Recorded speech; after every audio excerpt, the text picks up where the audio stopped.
नमस्कार। तो आज हम देख रहे हैं कि जैसा कि यहाँ पे दिखाया जा रहा है कि हमारी सरकार, योगी जी की सरकार भू माफियाओं पे नकेल कस रही है, लेकिन जगह जगह गांव में कई शिकायतें आ रही हैं, जो शिकायतें योगी जी तक, प्रशासन तक, शासन तक नहीं पहुंच पा रही है कि किस प्रकार से गांव के प्रधान, लेखपाल और जितने भी बड़े बड़े लोग हैं वो लोग किस प्रकार से भू माफियागिरी अभी भी कर रहे हैं और उनके जो भी कार्यकृत हैं उसकी बात को आगे न आने पाए, इसलिए धमकी भी दी जा रही है। तो ऐसे ही आज हम एक शख्स के पास पहुंचे हैं जो बहुत ही परेशान है और अपनी आप बीती हमारे चैनल के माध्यम से बताना चाहते हैं। तो हम आपको दिखाएंगे और उन्हीं की जुबानी हम आपको सुनाएंगे कि क्या बीती है उन पर और किस प्रकार से वो कितने परेशान हैं और कैसे होगी उनकी समस्या का समाधान। तो चलिए आइए बात करते हैं और उनका परिचय जानते हैं कि वो कहाँ से हैं और आखिर वो क्यों इतने त्रस्त और परेशान हो चुके हैं कि वो मीडिया का सहारा ले रहे हैं और अपनी आवाज़ योगी जी तक पहुँचाना चाहते हैं कि योगी जी आपने बड़े बड़े को तो न्याय दिलवाया है, बड़े बड़े माफियाओं को, बड़े बड़े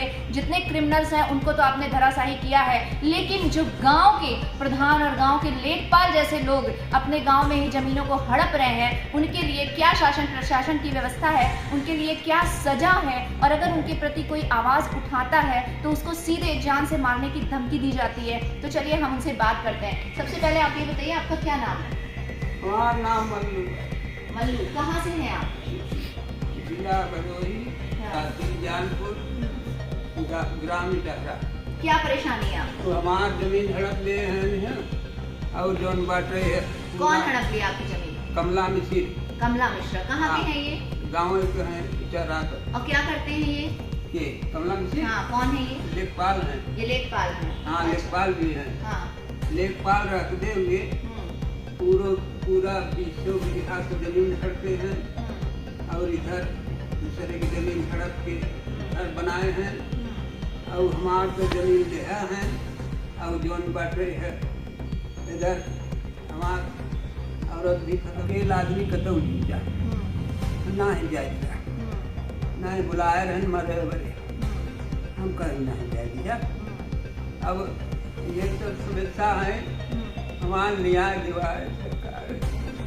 तो आप देखिए कि आम आदमी तो जो है, जो मतलब ऐसे दोनों हाथ से पैर से सक्षम है, उनको तो छोड़ दीजिए, थोड़ा सा पास से हमारे कैमरा में दिखाएंगे कि ये वैसे भी दोनों आंखों से भी देखिए कितने परेशान हैं, इनकी आंखों से भी कुछ दिखता नहीं, बहुत ही धुंधला दिखता है और इनके सिर्फ एक बेटा है जिसको कि जान की धमकी दी जा रही है और उनको मतलब अगर वो आवाज़ उठाते हैं तो उनको कहा जाता है कि आपको रास्ते से निकलने नहीं दिया जाएगा। यहाँ तक कि प्रधान, आपके प्रधान का क्या नाम है?